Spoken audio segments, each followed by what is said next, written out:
يسير توا عرورتا لنول معانك أما حنونك معانك لنول يكسر جدا قيسس كضيرتها ويسكك عشان داوين تودا شركة تلاسو iyo xarunta caafimaadka ee Global Pro Clinic طبعا halkan waxa ku sugan maanta in ku dhow 220 caruur oo ka soo jeeda qoysas danyar oo dhammaantood caruurtaasi ay yihiin qaar la nool xanuunka macaanka oo weliba ka soo jeeda qoysaska danyarta shirkadda Telaso waxay ka taageertaa caruurtaasi inay helaan daawooyin joogto ah si haddii Ilaahay subxaanahu wa tacaala u sii baaqi yeelay nolol ay u sii noolaadaan ay xanuunka ula noolaadaan marka ujeedada ay shirkaddu ka lahayd waxay ahayd kow in daayarteenna ama caruurta xanuunka la nool ee aan awoodin inay dawooyinka iibsadaan ama faamilooda iyo hareerahooda ay awoodin in intii kalaankaa laga caawiyo inay helaan dawo joogto ah si ay u noqdaan kuwa mustaqbalka iyaguna ehelkoodana anfaca qaranka iyo ummadana anfaca ujeedaduna waxay inaan gudano labaad waajibka naga saaran dadka iyaga weliba inta jilicsan ilaahay subxaanahu wa tacaala wuxuu leeyahay haddaad isu naxariisataan intiina dhulka joogtaan allaha samada joogaana uu idiin naxariisanaya waxay qayb ka mid ah inaan gudano ilaahay subxaanahu wa tacaala amarkiisa in loo naxariisto oo dadku isku naxariistaan oo la iska qabto oo waxa weeye dadka inta wax haysatay jeebkoodu wanaagsan yahay ayna iyaguna isu filaaneen inta kale ay ogaadaan si ilaahay subxaanahu wa tacaala naxariistiisa loo wada helo waxaan u ballan qaadaynaa inaynu joogtayn doono marba sida loo kordhin karo iyo intii awoodaaha ayna intii maanta joogaan ku joogaynin maadaama walba ay 50 caruur kasoo bilaabeen maantana halkaa marayaan insha allah inaynu hore usii wadno inta awoodeeda aanu mar kasta gacanta ku hayno waana ilaahay subxaanahu wa tacaala waxaan islaahay waa loogu dhowaan karaa aad iyo aad buu mahadsan yahay Global Pro Clinic tiimkiisa oo cabdirasaaq hogaamiyo iyo shaqada wanaagsan iyo talada caafimaad iyo daryeelka caafimaad iyaguna caruurtaas siiyaan dabcan ma soo koobi karo farxadda aan ku faraxsanahay inaanu la noolahay xanuunka ay caruurtaasi la nool yihiin waayo markaad ummadaada la damqato ummadaada la dareen tahay waxay dareenayaan dareento waxaad ogaanaysaa xaqiiqada meesha aad ku nooshahay waxaa naga go-an inaanu garab taagnaano oonu sii garab taagnaano kuwaanu hadda gacanta ku hayno kuwii kale aanu kusoo dari karna intii awooddaa aan kusoo darnaano ilaahay subxaanahu wa tacaala na kaashanayna waxaan si weyn ugu mahadnaqaynaa shirkadda Telaso oo la qaadatay fikirkii ahaa in la daryeelo caruurta la nool xanuunka macaanka ee kasoo jeeda qoysas danyara tan waxayna tusinaysaa mas-uuliyadda ay shirkadda Telaso qaadatay inay bulshadeeda ka saaran tahay oo door muhiima ay ka qaadatay waxaan markhaati ka nahay in shirkadda Telaso ay mar walba ka qayb qaadato horumarinta arrimaha caafimaadka bulshada iyadoo aan markhaati ka ahayn in ay siisay scholarships dhalinyaro danyara dadka ugu badan ee ka shaqeeya ay yihiin dhalinyar tabarucaad ay ka geysatay abaarihii dalka ka dhacay arrintana ay ka mid tahay waxaa inta badan ku aragna iyadoo ka qayb qaadata horumarinta jidadka iyo kaabayaasha dhaqaalaha waxa weeyaan waa hanti qaran shirkaddu waxay wax ku celinaysaa bulshadeedii si dadban iyo si toosaba waxaanu leenahay maamulka shirkadda iyo dadka saamilayda ama ilaahay miisaanka xasanaadka ay ku daro waxaanu ku baaqaynaa dhammaan dadka jecel khayrka intii ahayntoodu fiican tahay 220 kura kuma filla dalka oo dhan in tirkoob laga sameeyo dadka daayarta ama caruurta la nool oo lala qaybsado shirkadda oo khayrka lagu dhiirado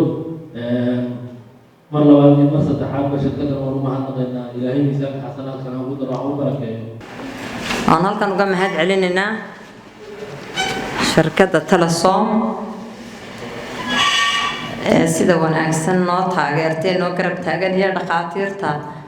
cabdirasaaq cismaan iyo doctor bashiir ka mid yihiin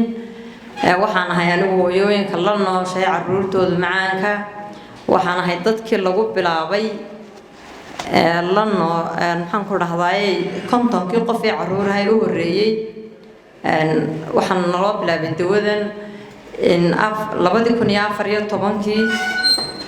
اللهم صل على محمد maantana waxaa la marayaa 2020 7 sanadood ayaan dawadan qaadanaynay xaalad aan la soo darisnay ilaaha raxmaanka oo baa ogaa anigoo afka ku hadlaya dadweynaha dhammaan caruurtu ka xanuunsanayso waxa weeyaan qof kastaaba xaalad buu la soo kulmay nimankana intay u noosheeyeen ka dhimatayba way leedahay dadkani talooyin fiican bay dhaqaatiirtuna siiyaan koo waxa ka halkan joognay iyo xaaladin haysatay tala Soomaaliga naga soo qaaday wallahi ilaahay baan uga mahad celinaynaa intuu qadarka nagu keenay haddana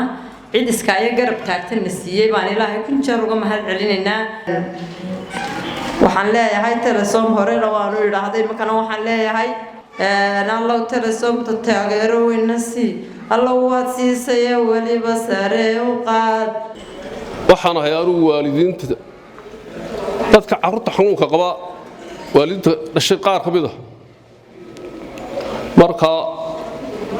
xanuunka ilaahay baa keenay waa in lagu samraa allaha boqorkee keenay waa in lagu samraa halkan hadday tahay shirkadda Telesom iyo hadday madaxda cusbitaalka Global tahayba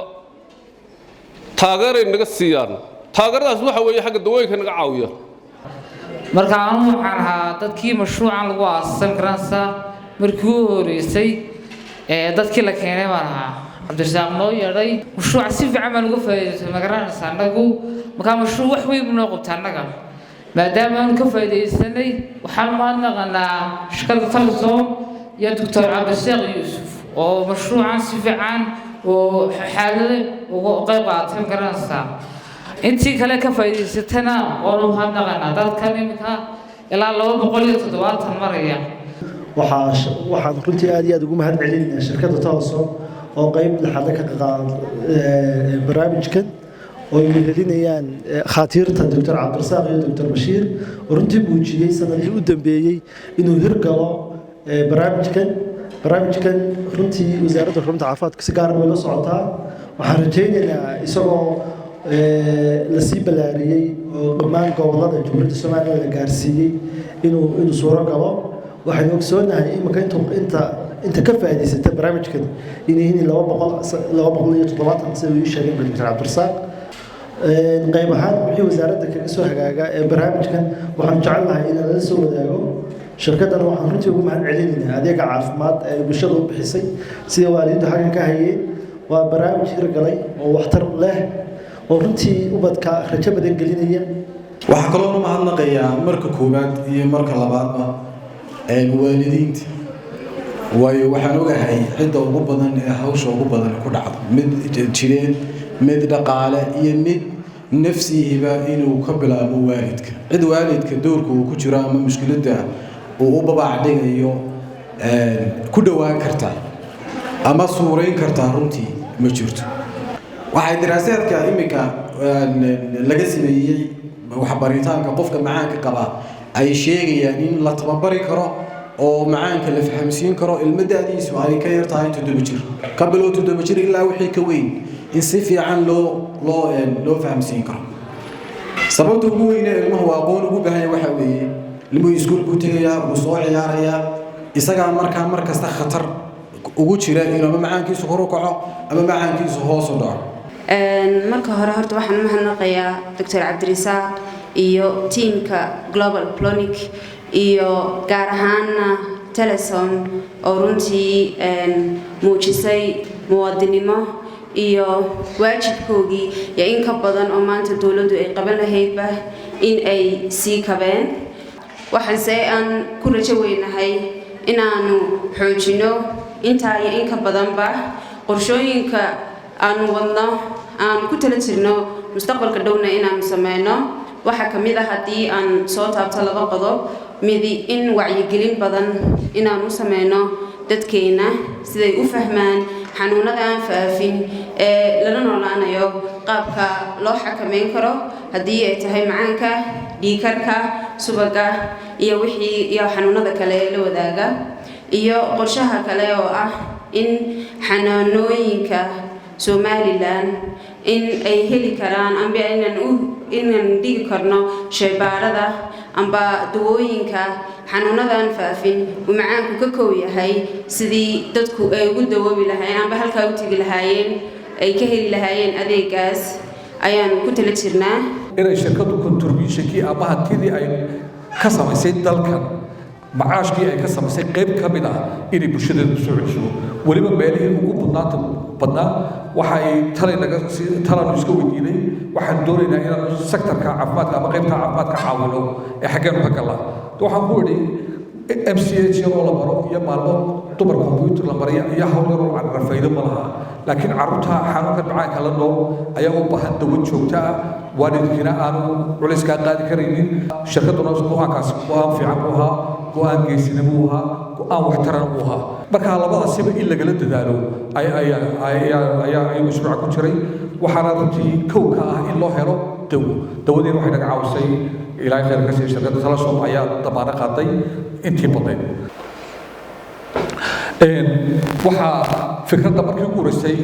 asaaskeeda waxaa lahaa aniga oo Dr. Cabdisaaq Yuusuf la yidhaa iyo Dr. Bashiir Diiriyo oo labada dhakhtar oo xarun caafimaad Global Polyclinic la yidhaa ayaa lahayd dabeetana waxaanu ka wada hadlay shirkadda Telesom oo ay ka mas'uul ahaayeen madaxii